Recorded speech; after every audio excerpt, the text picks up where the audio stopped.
Chú Mỏ ơi, chú Mỏ ơi, cười nha răng ơi, cười nha răng, cười nha răng ơi.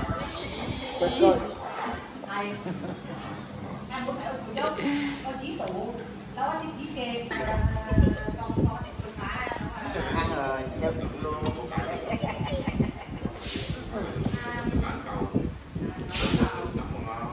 Mà nó còn ngó ba, cho ăn rồi. Hết rồi, nó hết rồi. Số Hào ơi, há miệng ra con. Há miệng ra ơi. Há miệng ra coi có con sâu cái chổng không? Khoanh tay ả của Phồ ơi.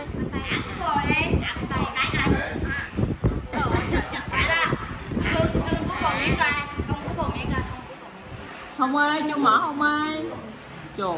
Tại sao không miệng mà không miệng không nào